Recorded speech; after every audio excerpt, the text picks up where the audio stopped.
Te aseguro que para una tía, cuando la están viendo, no hay gris posible. No sé por qué cuesta tanto que ellos hagan como ese ejercicio de entender. Yo creo que hay una parte de los hombres que se resisten a hacer ese ejercicio, porque hacer ese ejercicio implica reconocer que hay algo que estás haciendo mal. Y además es muy de la ultraderecha el discurso del punitivismo, ¿no? Cárcel y cuanta más mejor. No sé, yo no estoy ahí. Me resulta como inevitable preguntarte por el caso de Rejón. Y yo sé que los jueces tienen que hacer muchísimas preguntas, pero hay muchas formas de hacer las preguntas. Vuelvo un segundo a la manada, porque yo tenía una certeza, que igual es equivocada, pero era mi certeza, de que ellos realmente no pensaban que estuvieran cometiendo una violación. ¿Y cuál es como el fenómeno que está haciendo que la gente feminista reniegue de serlo? Si yo no sintiera nada cuando una mujer se sienta delante de mí durante 3 horas a contarme lo que le ha pasado, yo sería una psicópata. Estamos en marzo, el mes de la mujer, y este año llega en un momento de bastante cuestionamiento social, no sé si al feminismo, pero desde luego algunas de las medidas tomadas en los últimos años, sobre todo las que tienen que ver con el consentimiento. Hace poco más de un año se estrenó en Movistar Plus Querer, una serie maravillosa de Alauda Ruiz de Azúa que abre la conversación sobre el tema del consentimiento dentro del marco de la pareja o del matrimonio. Hoy, en La Quinta Pared, Querer y el consentimiento.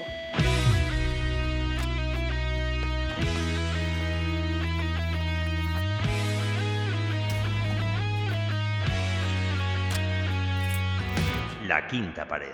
Últimamente se está hablando mucho del consentimiento a través de casos mediáticos como el de Rejón y también a raíz de la aprobación de la ley de solo sí es sí. Llevábamos mucho tiempo queriendo hablar de la serie Querer, así que aprovechamos la percha que nos brinda marzo para hacerlo. Querer es una serie de 4 episodios dirigida por Alauda Ruiz de Azúa que cuenta la historia de Miren Torres, una mujer bilbaína de mediana edad que después de más de 30 años casada decide separarse de su marido y no solo separarse, sino también denunciarlo por violencia de género y concretamente por violación.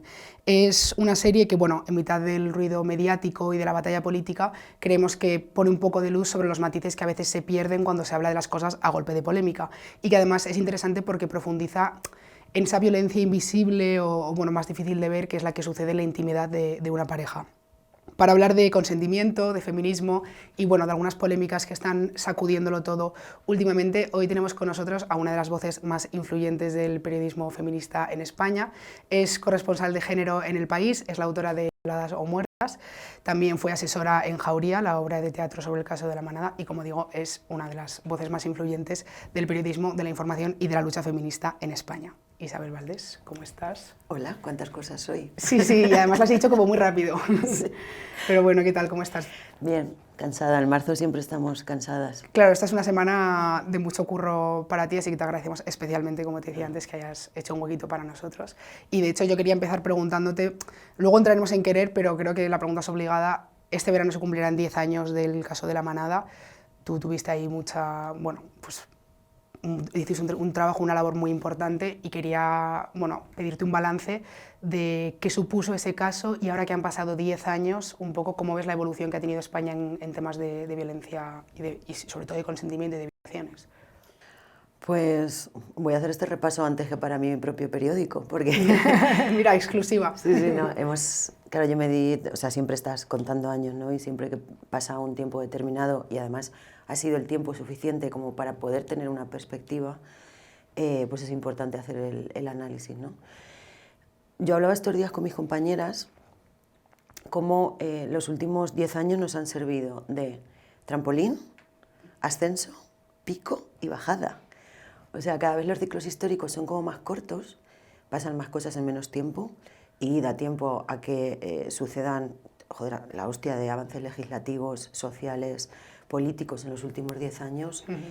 Y de repente eso fue como 5 años muy hacia arriba hasta la pandemia. La pandemia, es verdad que hay que recordarlo, cortó muchísimas cosas. Y entre ellas cortó una cuestión vital para el feminismo de los últimos 10 años, que era la calle, era estar en la calle. A partir de la pandemia hacia aquí y por múltiples cuestiones políticas, sobre todo, como sabemos, el ascenso y expansión de los movimientos de ultraderecha, han hecho que todos esos avances, digamos, se ralentizaran en un momento determinado y ahora en distintas partes estén en bajada. Y me parecen, o sea, es una cosa palpable, es una cosa obvia. No es difícil hacer ese análisis, ¿no? Pero sí que creo que a la vez hay cosas que han pasado en los últimos 10 años que ya no tienen vuelta atrás. Es decir, hay generaciones enteras, entre ellas la mía, yo tengo 40 años, creo que mi generación, una generación posterior a la mía y una anterior, creo que toda esta última ola del feminismo nos colocó en un sitio que ya no tiene vuelta atrás, para nosotras. El problema es el sistema en el que convivimos todas y el sistema sí tiene vuelta atrás. Y para mí eso es lo vital de cuando ahora miremos hacia 2016, darnos cuenta de cómo empujamos al sistema a avanzar con nosotras. Y sinceramente a veces me aterroriza pensar que no vamos a poder hacer lo mismo ahora o que solo lo vamos a poder hacer en parte, ¿no? Que el sistema nos arrastre con él otra vez. ¿Te preocupan las generaciones más jóvenes? El otro día, bueno, Pedro Sánchez en el 8M reivindicó como los chavales jóvenes se dicen no feministas, pero en realidad él aseguraba que sí comparten valores feministas, simplemente Sí. se empieza a renegar de lo que es la etiqueta de feminista. ¿Por qué crees que ha pasado esto y cuál es como el fenómeno que está haciendo que la gente feminista reniegue de serlo? Bueno, hay una cuestión vital para una persona como yo, que es periodista más aún, que es el lenguaje. Todos los cambios tochos, socialmente hablando, han empezado con el lenguaje. Ya han empezado cambiando palabras, renegando de palabras, vaciando palabras de significado y modificando, ¿no?, a veces ese significado. Y la palabra feminismo se ha visto envuelta en batallas políticas. El feminismo es política, pero se ha visto envuelto en debates y batallas políticas en los últimos, pues eso, en la última década. Yo creo que muchas veces sin que realmente la sociedad tuviera conciencia o tuviera una base para entender qué era lo que se estaba debatiendo.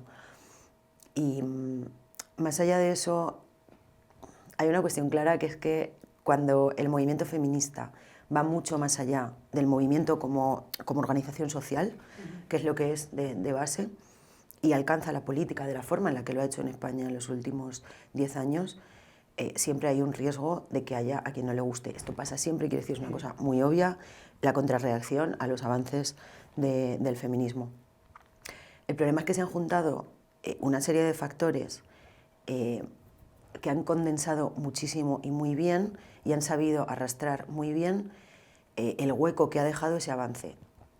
Los derechos conseguidos por las mujeres, sociales, públicos y políticos y legislativos, desde más o menos 2020 hacia adelante, que ya se venía luchando de antes, pero si lo vemos en leyes, tenemos la reforma de la ley del aborto, la llamada ley trans y la ley de libertad sexual, todas ellas aprobadas en una horquilla de 2 años, trabajadas mucho antes, pero en esos 2 años, provocó una especie de explosión social, y venía de una explosión social a raíz de la manada en España, que dejó huecos.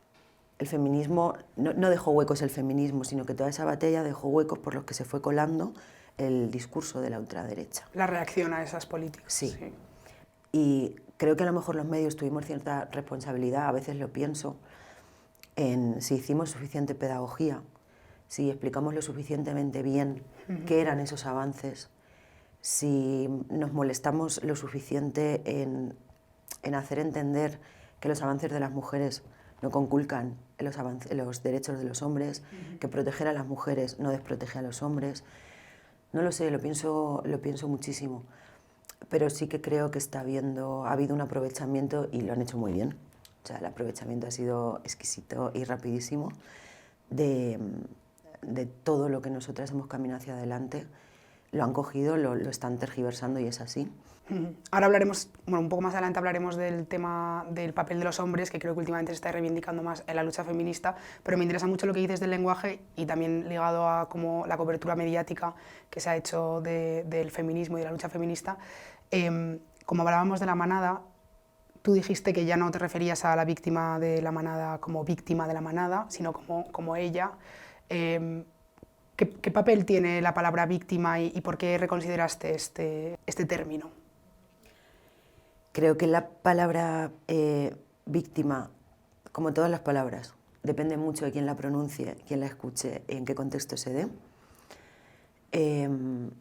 Pero sí que creo que tú puedes ser víctima de un delito en un momento determinado, pero que eso no englobe tu ser. Tú no eres una víctima, has sido víctima de algo.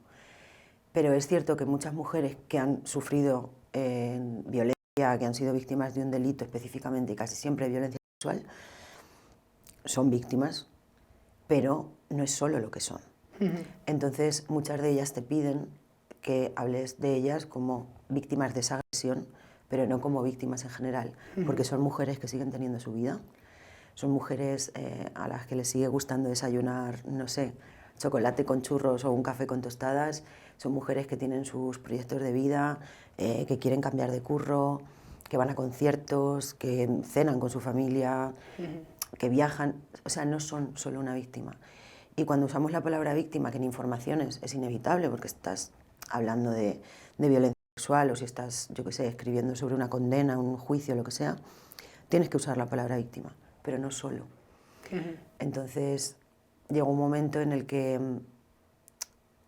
la palabra víctima la puedes usar en un contexto concreto, pero cuando te refieres a una mujer y además cuando tenemos una historia, ¿no? como fue la de la manada, que sabes que vas a tener que escribir sobre eso a lo largo del tiempo, durante muchísimo tiempo.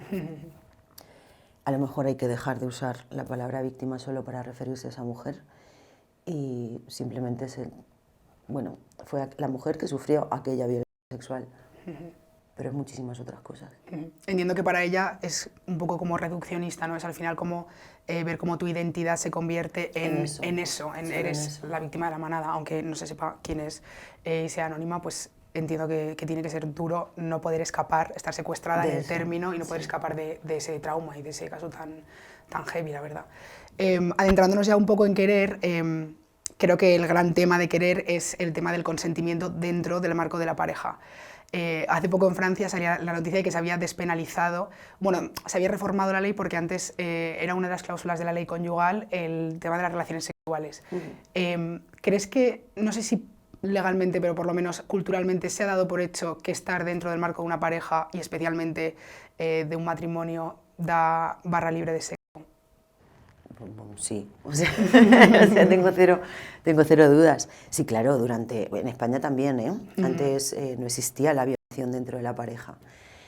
El contrato matrimonial, que además se llamaba así, contrato matrimonial, daba derecho al marido sobre casi cualquier cosa de la mujer. Por ejemplo, la cuestión de que no fuera un delito contra el honor la violación, no es de hace tanto, es posterior a la transición. Quiero decir que ha habido una serie de cuestiones en torno a la violencia sexual que no se han visto como violencia sexual y que hemos puesto en el marco legislativo de la violencia sexual no hace tanto. El consentimiento afirmativo, que puede parecernos ahora muy obvio, o que a ti y a mí nos puede parecer muy obvio, no es para nada obvio. Sigue siendo sin ser obvio y no era nada obvio hace 5 años. Y la cosa de que antes el matrimonio fuera a pasar de ser propiedad de los padres, sobre todo del padre, a ser propiedad de la persona con la que te casabas, de ese hombre, hacía que tú no tuvieras ningún tipo de autonomía, ni voz, ni poder de decisión, y se suponía que estabas ahí para lo que el otro quisiera. Y aunque eso cambió legislativamente en un momento determinado, tú puedes cambiar una ley, pero la mentalidad social, o sea, la sociedad en general no deja de pensar una cosa de un día para otro. Requiere muchísimo tiempo, requiere ser una gota malaya como institución y como, no sé, de forma pública, y eso es muy difícil de cambiar. Entonces, yo creo que la idea de que cuando estás con alguien, de alguna forma te ves obligada a tener sexo con esa persona porque, coño, es tu pareja, evidentemente viene de una cuestión decimonónica y además es que estaba puesto en la legislación. Lo quitas de la ley, necesitas, yo qué sé, 2 o 3 décadas para que eso cambie en la mente de la gente, pero ahora te encuentras con que sigue pasando. O sea, yo me encuentro adolescentes, voy a dar clase no, pero voy a dar charlas a institutos y algunas veces me hacen algunas preguntas que me duelen, o sea, me hacen daño. ¿Cómo cuál? Pues estuve hace no mucho, de hecho hace 2 o 3 meses, en un instituto en Extremadura y me pareció una clase impresionante porque además se notaba cuando llevabas 20 minutos ahí que tienen un huevo de dudas. Entonces, en un momento dado, un chaval que tendría que tener 16 o 17 porque era primero o segundo de bachillerato, me pregunta en qué momento él puede decir que no. Y yo estaba pensando, ¿en serio esta pregunta? ¿Un chaval de 16 o 17? Sí, pues tenía la duda. Él quería saber en qué momento entre que entras en contacto visual con una tía y te vas con ella a, yo qué sé, a liarte o a tener sexo, a lo que sea, en qué momento, hasta qué momento estás capacitado para decir que no. Y a la respuesta mía de en cualquiera, me dijo, ¿pero en cualquiera, en cualquiera? Y le dije, sí. Si le acabas de comer la boca y ya no quieres, ahí te puedes ir. Si te estás yendo con ella porque habéis acordado de mutuo, o sea, consensualmente, que vais a tener sexo y estás llegando y no quieres, te puedes ir. Si estás empezando a tener sexo con ella, te puedes ir. O sea, te puedes ir en cualquier momento, tú y ella. Y me miraban un poco como, esta persona no sabe lo que está diciendo.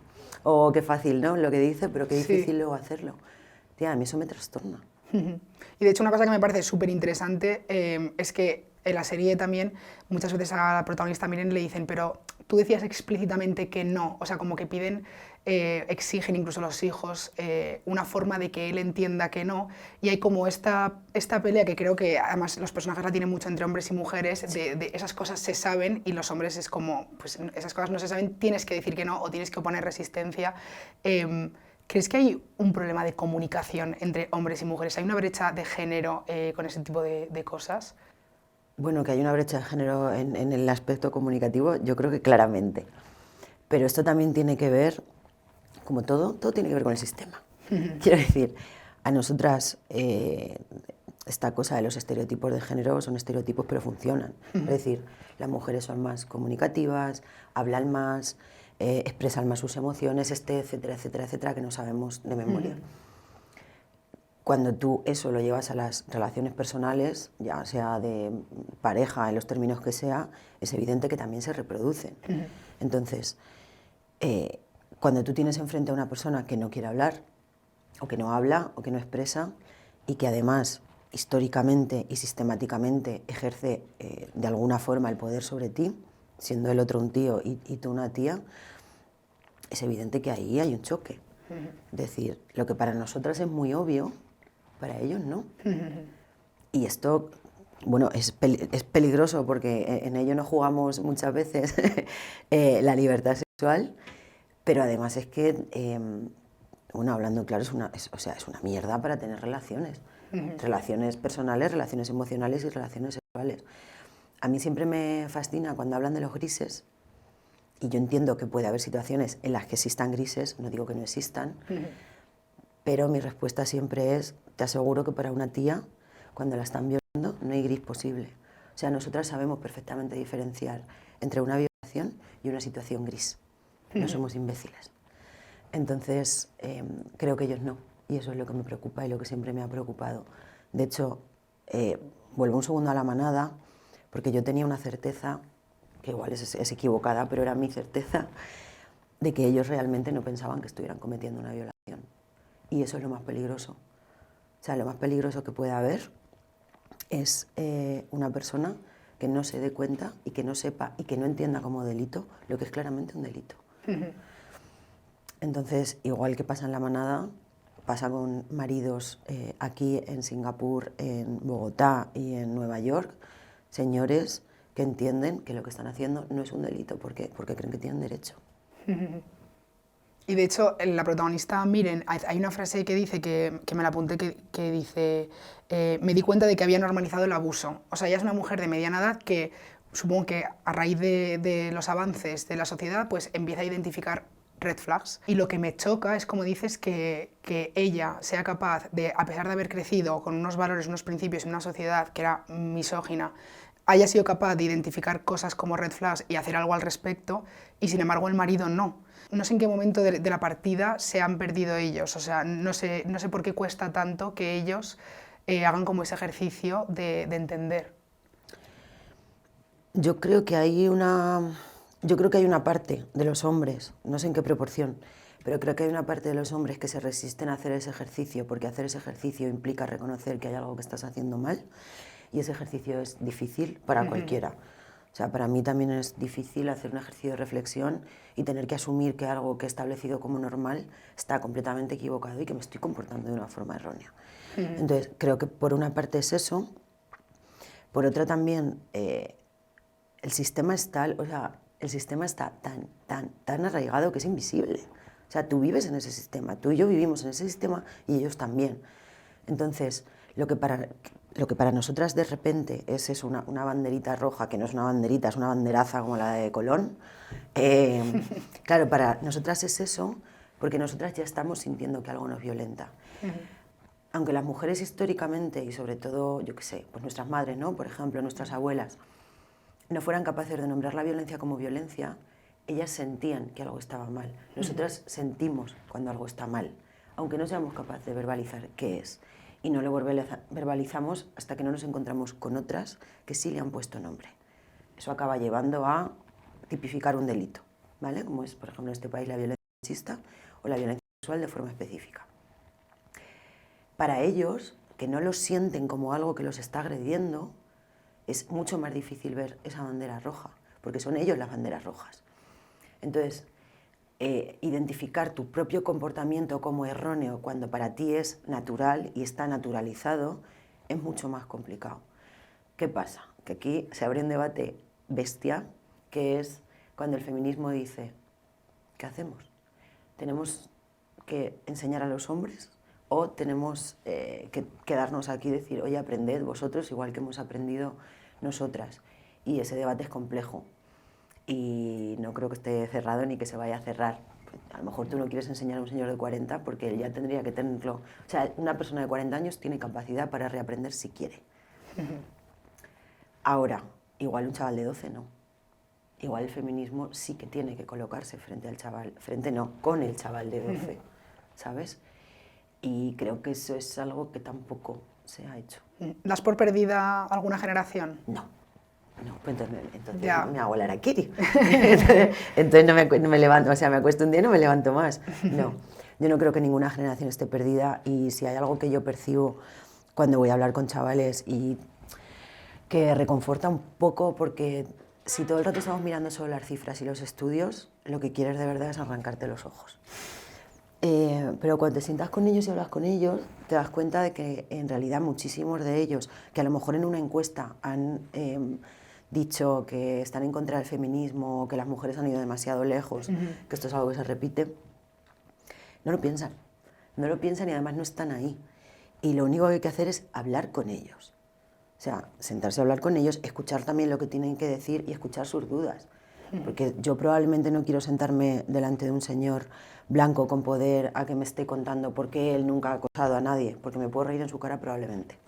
Pero sí me quiero sentar delante de un chaval de 12, de 14, de 16 o de 20, a ver qué le pasa, por qué está confuso respecto a cosas, porque están confusos de la hostia, igual que estuvimos confusas nosotras, y qué necesitan. Lo que a mí me jode habitualmente es el discurso este negativo siempre sobre ellos, sin habernos parado un segundo a pensar qué les está pasando, y teniendo también en cuenta en el sistema en el que viven, ya no solo misógino y machista, sino absolutamente capitalista y loco, en el que ni hay tiempo para nada, infinidad de familias ni siquiera tienen tiempo para pasar con sus hijos porque están currando 18.000 horas al día. Quiero decir que es que todo está montado para que ellos, pues al final estén confusos y que necesiten respuestas que nadie les da. También estaba pensando mientras decías esto que, bueno, algunas feministas, y estoy pensando concretamente en Clara Serra, han hecho últimamente declaraciones hablando del tema de, bueno, de optar por la vía legal o más que nada de hacer, pues, de legislar en base al consentimiento o al deseo y cómo hay cambios que vienen más de la cosa sociocultural. No sé si estás de acuerdo en que hay que hacer más trabajo de cara a educar a los chavales jóvenes y de cara a, pues eso, a hacer series como Querer, o si crees que la vía penal es la que realmente va a conseguir que avancemos.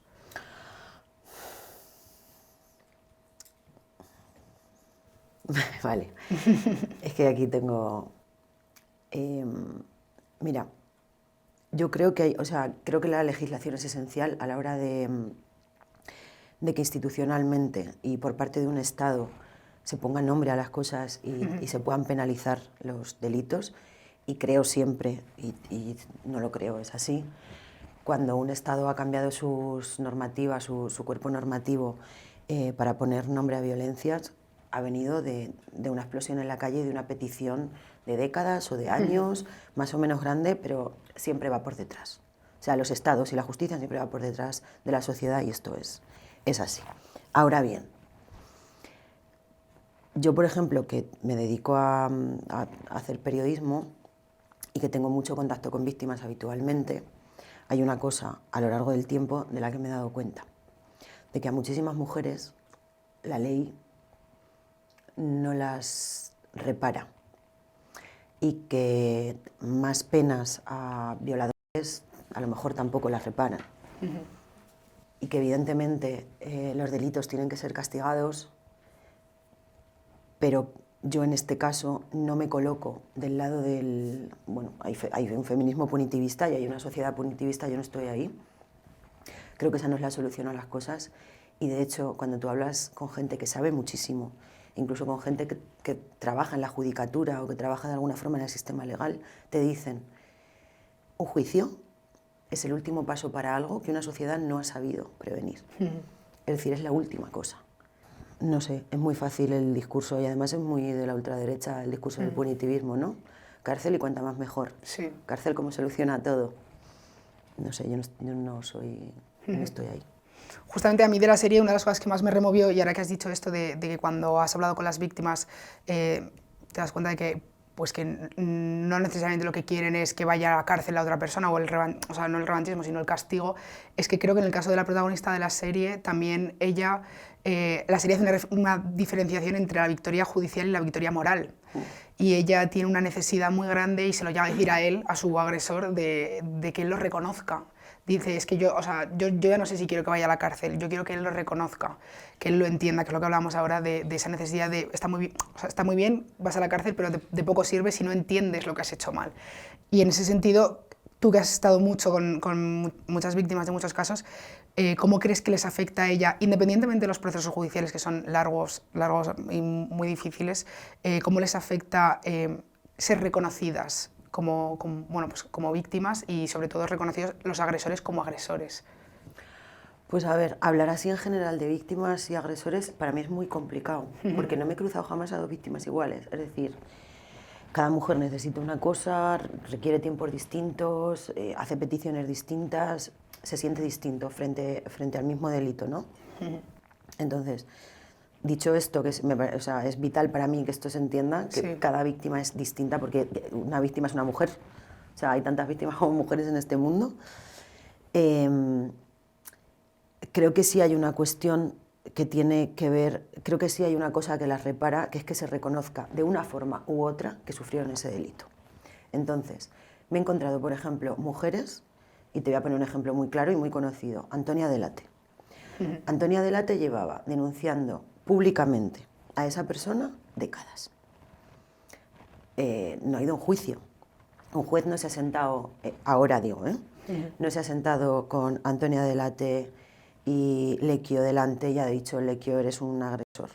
Pero hubo un momento en que la justicia sí le dijo a Antonia Delate, no mientes al llamarlo maltratador, que no es lo mismo que condenarlo a él, pero sí le está dando de alguna forma la razón. Eso a ella, en aquel momento, la pudo reparar un poco. Pero a Antonia Delate lo que la ha reparado, y esto lo digo porque lo ha dicho ella, es que la sociedad reconociera que ella había sido una mujer que había sufrido violencia. Y eso, después de haber sido una mujer sobre la que ha pesado 8 millones de estereotipos y estigmas, y que se la ha llamado de todo durante años, cuando ella sabía lo que había pasado, para eso ella se ha sentido ahí como... Me mandó un mensaje que era como, ya me puedo morir tranquila. Es decir, imagínate que durante 20 años la gente te está llamando loca y te está negando la violencia que has sufrido. Eso es jodidísimo.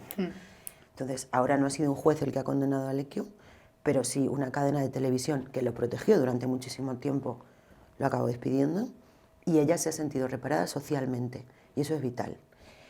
Giselle Pelicot, que estuvo aquí la semana pasada presentando su libro, dijo una cosa durante la presentación que a mí me... Yo lloro enseguida, o sea, lloro cuando me emociono y me emociono por muchísimas cosas, se me pone como la piel de gallina y se me saltan las limones. Y ella dijo una cosa que fue que ella daba las gracias como en general a todas las mujeres, porque sin ellas ella no estaría donde está. Y yo me acordé de que Raquel Villaécija, que es una de mis compañeras en Sí, París, que tiene un libro sobre el juicio, que ha sido la periodista que más tiempo ha pasado en ese tribunal, me contó cómo, mientras que pasaba cada sesión, solo había un grupo de mujeres en esa sala, que era la abogada de Dominique Pelicot, del agresor, del exmarido ya, Giselle y ellas, las periodistas. Entonces Giselle Pelicot miraba a las periodistas porque de alguna forma se sentía arropada por ellas, porque eran las únicas mujeres en la sala. Entonces, todo lo que muchas veces las víctimas piden, a veces no tiene que ver con la justicia, sino que tiene que ver con la sociedad. Y el apoyo social que se le presta a una víctima cuando esa víctima hace pública una violencia, para ellas es vital. Si tú denuncias y nadie te cree, o sea, si la sociedad en general no te cree, o sea, yo no quiero pensar cómo tiene que ser eso. Sí, la frustración. Y te hunde, o sea, te hunde. Entonces, incluso me he encontrado con alguna víctima que ha ido a un juicio y lo ha perdido, pero la red que tenía de apoyo ha sido tal que a ella no le ha importado, porque ella intentaba hacer su proceso. Y lo que le importaba era que la gente más cercana a ella supiera lo que había pasado y la sostuviera de alguna forma. Y eso había sucedido, aunque perdiera el juicio, aunque se archivara por falta de pruebas, que esto es algo muy curioso también. Se archivan muchos juicios no porque el agresor no lo sea, sino porque, a pesar de lo que dice la ultraderecha, este país es tremendamente garantista en sus procesos judiciales y hace falta una prueba de cargo fuerte para condenar a alguien. Entonces, sobre todo en violencia sexual, que muchísimas veces no existe. Son delitos muy difíciles de probar. Por eso los testimonios de las víctimas tienen mucho peso, y eso lo ha entendido la justicia después de 50 años sin entenderlo. Se han dado cuenta que es prueba de cargo fuerte el testimonio de una mujer, porque muchas veces es lo último y lo único que tienen. Entonces, creo que hay una reparación social que para ellas es súper valiosa. Creo que a veces algunas necesitan claramente que sea condenado su agresor y es su única forma de verse reparadas. Una vez me encontré con una cuyo agresor había sido condenado y me dijo, ¿sabes lo que me hubiera gustado mucho más que una condena a 15 años?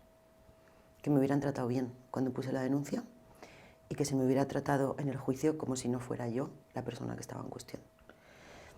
Eso es muy jodido, ¿sabes? Ahora que hablas de esto, me resulta como inevitable preguntarte por el caso de Rejón, porque creo que ha sido, por lo menos los últimos meses, el caso puede que más mediático y se ha puesto mucho el foco sobre la víctima, y es esta cosa de que a veces recibes el apoyo social un día y con el auge de las redes sociales y de cómo funciona el mundo ahora mismo, al día siguiente te están hundiendo. Y me parece muy difícil, sobre todo si estás metido en un proceso judicial, gestionar también las opiniones ajenas, ¿no? Es que en qué momento pensamos o pretendemos que una mujer que ha sufrido una violencia en un momento determinado encima tenga que lidiar y gestionar la opinión de 5 millones de personas en Twitter, en X.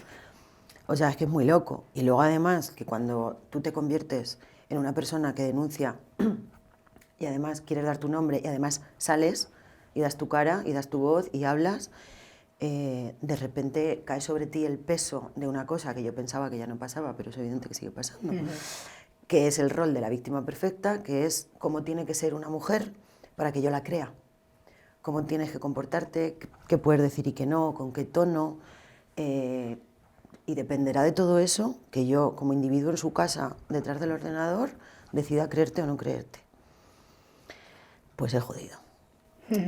Entonces, cuando un caso se convierte en mediático, pues también con pedagogía le podríamos explicar a la población que sea quien sea la víctima, se comporte como se comporte, diga lo que diga, eso no quita que vaya a ir a un juicio por una denuncia que ha denunciado y que haya sido víctima de una violencia en concreto. En este caso era una violencia sexual. Es que si yo mañana, yo qué sé, quiero salir a la calle vestida de colores chillones, me rapo la cabeza y me pongo un parche en el ojo, pues de repente tendré menos credibilidad, lo digo porque es una cosa como absurda, ¿no? Pero dejo de tener credibilidad para parte de la población. Y la credibilidad de las mujeres sigue basándose en cómo el que está enfrente decide que es una víctima. Siendo un poco con el tema del caso Rejón, precisamente el protagonista de la serie, una cosa que me parece muy importante y que la hace muy especial la serie, es que él no responde a, bueno, es verdad que decías antes que no hablásemos de agresores en general, porque cada uno es un mundo, No responde al prototipo. pero él no responde al prototipo de, pues, es un señor que cada día coge y le da de leches a su mujer. La violencia es mucho más civilina, mucho más sutil, pero bueno, que luego en realidad lo ves, es gaslighting, es manipulación, todas esas cosas de las que también se ha acusado Errejón y en cuanto, bueno, en cuanto ha pasado un poco el tiempo se le ha quitado un poco de peso, la manipulación, el ejercer el poder, esas cosas, aunque no sean delito, son castigables socialmente y mediáticamente y deberían pasar factura a un personaje como Íñigo Errejón. Es que sí son delito. ¿Son delito? Mira, hay una cosa que de la que no hablamos mucho porque es una cosa como muy procesal, es una cosa muy jurídica, pero es muy importante. La violencia machista tiene un componente que hace que en un juicio tengas más o menos condena dependiendo de ese componente. O sea, es agravante, ¿no? Y es que no es un agravante, es un componente. Es el maltrato habitual. Vale. Mira, te pongo un ejemplo. Si yo mañana me planto en la policía y denuncio que mi pareja me acaba de dar una paliza y eso, el policía que me coge la denuncia quiere que sea rápido porque me está viendo con esto sangrando, el ojo morado, etcétera, y necesita que eso se condene rápido, eso se recaba mi testimonio, se hace rapidísimo, pasas por un juicio rápido y se condena a esa persona probablemente por un delito leve de maltrato, ¿vale? O por un delito de maltrato.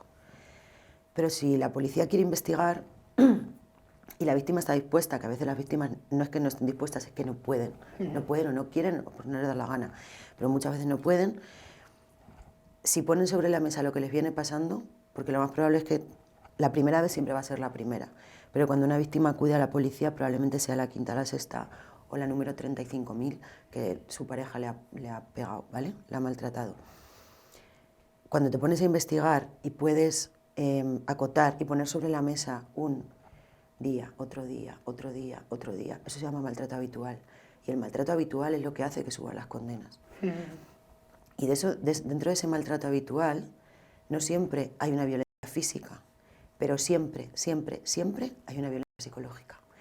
Porque en una relación de violencia en la que media la violencia machista, en la que el hombre ejerce violencia machista contra la mujer, puede ser que no te pega una hostia, puede ser que no te arrastre el pelo, puede ser que jamás te haya dado un empujón, pero siempre, siempre, siempre te ha humillado, te ha controlado, te ha sometido y todo eso es violencia psicológica.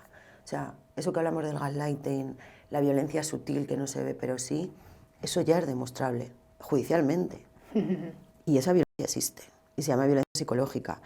Y a lo mejor es de la que menos hablamos porque es la menos visible, pero es la que realmente te destruye, porque es a través de esa violencia con la que las mujeres acaban en una relación de violencia machista y con las que los hombres acaban teniendo el poder de esas mujeres.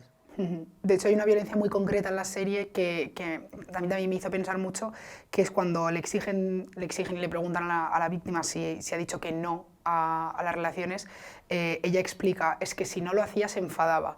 Y la violencia del castigo, que es manipulación de libro psicológica, también la ejercía sobre los hijos. Y precisamente tuve esa duda, no sé si ser un manipulador, como también se le ha acusado a Errejón, o él mismo dijo sutilmente en su carta de dimisión, no sé hasta qué punto te pueden meter en la cárcel por ser un manipulador.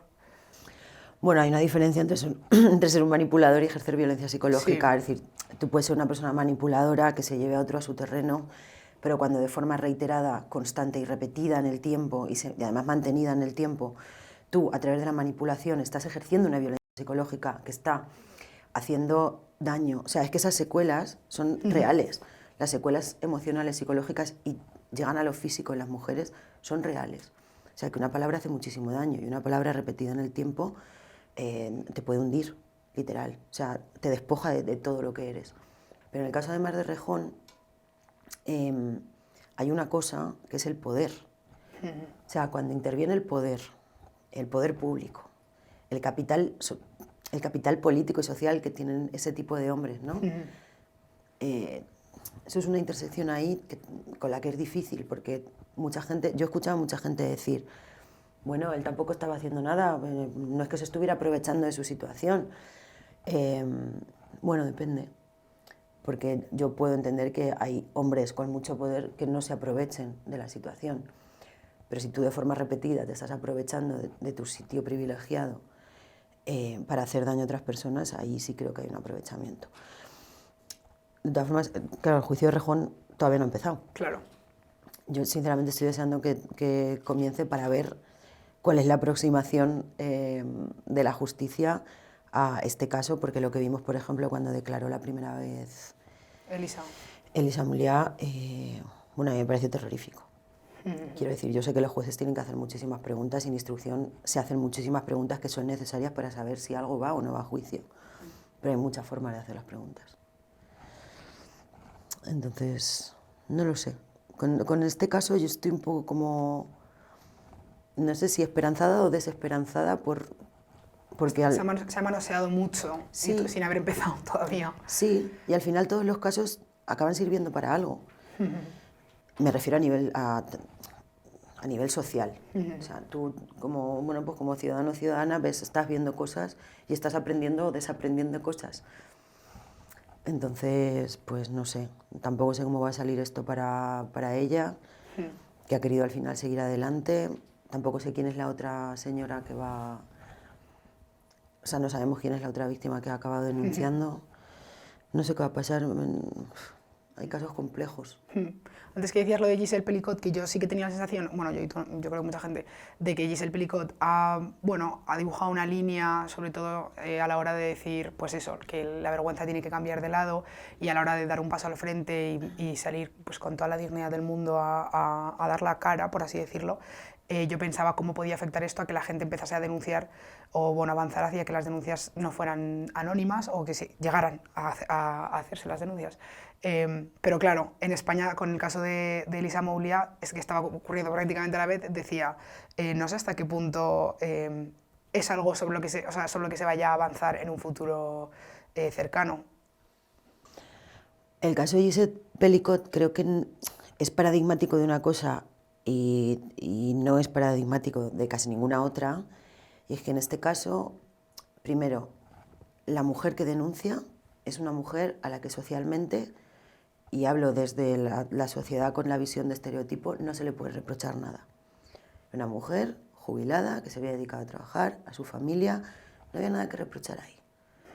Tú te colocas con el ojo este horrible de vamos a ver qué se le puede sacar a las víctimas porque seguramente que no sean tan víctimas, y a esa señora no se le podía sacar nada. Y luego, ella tenía a su favor una cosa que cada vez pasa más y es parte de la violencia y me parece aún más terrorífico, que son pruebas gráficas. Es decir, todo estaba grabado, todo absolutamente. Claro, no había margen a la duda. No había margen a la duda. Entonces, en esas circunstancias, el caso que es, a mí me pareció tremendamente valiente que esa mujer quisiera salir con su cara y a la vez tampoco me gustaría que solo se hablara de esa valentía porque la mayoría de las víctimas no tienen todo lo que ella tenía a su favor para ganar un juicio y para que la sociedad la apoyara. Entonces, si yo mañana voy a denunciar una violencia sexual y no tengo ninguna prueba, yo entiendo que ninguna mujer quiera dar la cara porque no se quiere ver señalada por millones y millones de personas que están en su casa con un móvil en la mano, esperando a ver a quién señalan. Eso es... no quiero. Entonces, ojalá la violencia sexual no supusiera una vergüenza todavía para quienes la sufren, para las mujeres que la sufren, pero en tanto que todavía la sociedad no entienda lo difícil que es no solo salir de ahí, sino ser capaz de plantarte delante de la poli o en un juzgado para denunciar eso, muy difícil que las mujeres quieran salir con su cara. Si ni siquiera quieren dar sus iniciales en un texto escrito. Tienen pánico y yo las entiendo. Es que las entiendo incluso si no van a denunciar. Pues que hay que estar muy, muy preparada, tener un buen abogado o abogada y hay que saber a qué te enfrentas cuando te plantas ante la policía y ante la justicia, y es que es un hecho. ¿Tú cómo te aproximas a los textos que escribes a la hora de eso, de dar, pedir a las víctimas, o sea, pides a las víctimas dar iniciales, esperas a que salgan de ellas? Por experiencia larga, yo doy por hecho casi siempre que una mujer que ha sufrido una violencia no va a querer dar su nombre, pero siempre se le pregunta.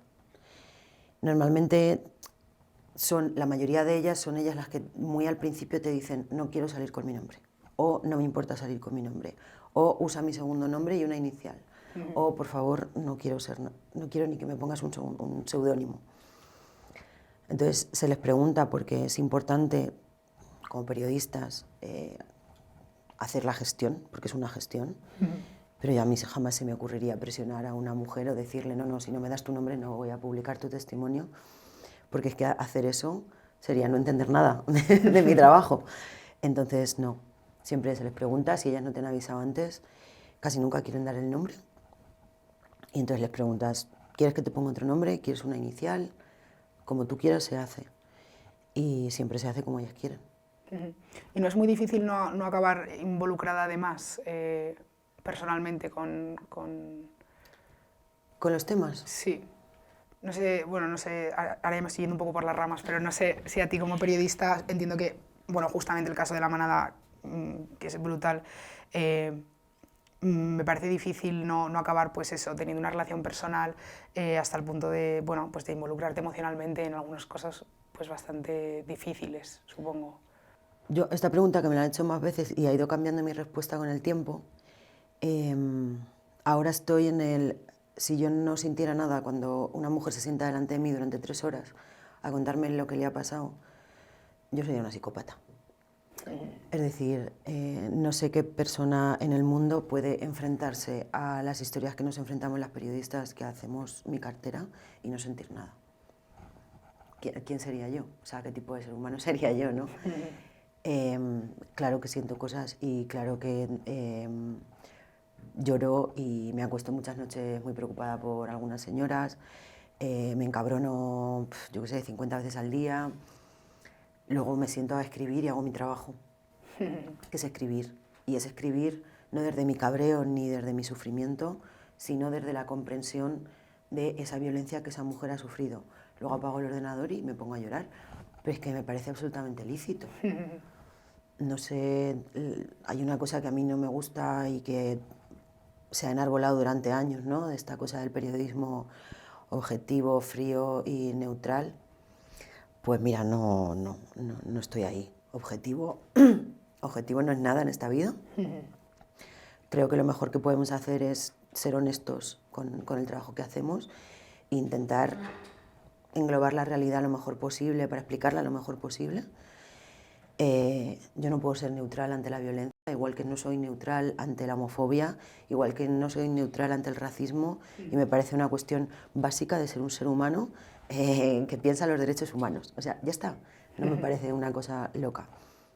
Y la violencia machista conculca los derechos humanos de la mitad de la población. Entonces, no soy neutral. Y pues no sé, pues sí, claro, ¿cómo no te vas a involucrar? Supongo que también esa sensibilidad es la que te hace pues luego hacer bien tu trabajo a la hora pues, de acercarte a las personas de las que hablas, de poder abarcar bien el texto y tener como, bueno, esa mirada sensible a las cosas que no son, como dices, neutrales. Para terminar, a mí 2 personajes que para mí son importantísimos de la serie son los hijos, pero sacándolo un poco del plano hijos, pensaba en el duelo que supone asumir que un ser querido es un agresor, sea tu padre, tu hermano, tu amigo. ¿Qué hacemos o cuál es la mejor forma de acercarse al tema cuando descubres que un amigo tuyo, cuando te das cuenta de que un ser querido está haciendo las cosas mal? No sé, me parece muy complicada esa pregunta porque cuando pasa una cosa así, o sea, cuando de repente descubres que tu padre es un violador, que tu padre es un maltratador, que tu hermano, yo qué sé, pues igual es un maltratador, es un violador, las víctimas directas del delito son las personas, son las mujeres sobre las que se ha cometido el delito, ¿vale? Pero alrededor hay un cráter, o sea, de repente se abre un cráter. Porque una familia entera, un grupo de amigos entero, tiene que hacer frente a esa realidad, ¿no? Y es casi tan difícil a veces como que ellos mismos, los propios agresores, la asuman. Es muy fácil para alguien como yo que siempre he pensado, aunque mi mejor amigo fuera un violador, yo jamás podría defenderlo. O sea, absolutamente estaría en el mismo sitio que estoy ahora para millones de hombres que no conozco. Pero creo que hace falta yo iría a terapia, lo digo en serio. O sea, enterarte de una cosa así, bueno, primero es asumir algo que se niega por defecto. O sea, si tú como sociedad tuvieras en la mente lo que se repite mucho en el movimiento feminista, que es que evidentemente no todos los hombres son agresores, pero que la inmensa mayoría de los hombres que agreden y que ejercen violencia son hombres sobre mujeres, pues no te extrañaría que cualquier hombre que conozcas pueda ser un agresor, ¿no? ¿Qué pasa? Que esto no es fácil. Hay un libro que explica muy bien cómo se enfrentan las familias y la gente que hay alrededor de las víctimas, en este caso de feminicidio. Se llama Después del minuto de silencio, y es que me lo leí hace poco porque entrevisté a las autoras, que son Elena Valenciano y Soraya Rodríguez, y ellas hablaron con 7 personas, que eran una madre, un padre, un hermano, otra madre, de mujeres a las que sus parejas o exparejas habían asesinado, ¿no? Mira que llevo años trabajando en esto, y te juro que el libro me tenía como en tensión todo el rato, porque es ver de una forma muy clara cómo esas familias que habían estado conviviendo con esos hombres, a los que también llamaban hijos, que cenaban con ellos, que los abrazaban, etc., de repente esas personas se convertían en el asesino de su hija. Y hablaban de la parte de la familia de ellos y la imposibilidad, aun condenados esos hombres, de pensar que realmente tu hijo es un asesino, que va mucho más, o sea, ya es como el último escalón de la violencia, ¿no? Siempre va a haber una negación. Hay cosas que son difíciles de asumir y hay cosas que son difíciles de aceptar para cualquier mente por pura supervivencia emocional. Pero ¿a ti nunca te han hecho la pregunta de si tuvieras hijos, ¿qué preferirías, que tu hijo fuera el que le hacen bullying o que fuera el buller? No me lo han hecho, pero... ¿Qué preferirías? Yo creo que al que le hacen bullying, la verdad. Yo también lo pienso, porque es muy difícil, es mucho más fácil, y con las mujeres hay más dificultades, pero asumir que una persona a la que quieres ha sido víctima de una violencia, a asumir que una persona a la que quieres ha ejercido esa violencia. Totalmente. Pues ahí queda como último mensaje de la entrevista. Bueno, no sé si quieres decir algo, como estamos en esta semana tan importante para, este mes de la mujer, alguna lucha que quieras reivindicar que tenga especial este año. Pues reivindico que yo trabajo 365 días al año y que está precioso siempre que haya cosas, ¿no? Porque está guay que haya una fecha y todo esto. Pero cada vez que pasa el 8M, yo siempre digo, ¿qué sentido tiene el agotamiento absurdo de 2 o 3 semanas si luego durante el resto del año hay mucha gente que solo trabaja esas 3 semanas y luego se le olvida, ¿no? Bueno, pues que parece una gilipollez, pero que para nosotras el 8M es todos los días del año. Pues ahí queda. Muchísimas gracias por venir, Isa, ha sido un placer escucharte, y a la gente que está al otro lado les recomendamos mucho que lea las coberturas que hace Isa en El País y también que vaya a ver la serie Querer, si es que no la habéis visto ya, porque en realidad creo que es una serie que ya ha visto muchísima gente y que ha hecho mucho bien socialmente y ayuda mucho a entender algunas cosas. Sí. Así que eso. Muchas gracias por invitarme. Muchas gracias.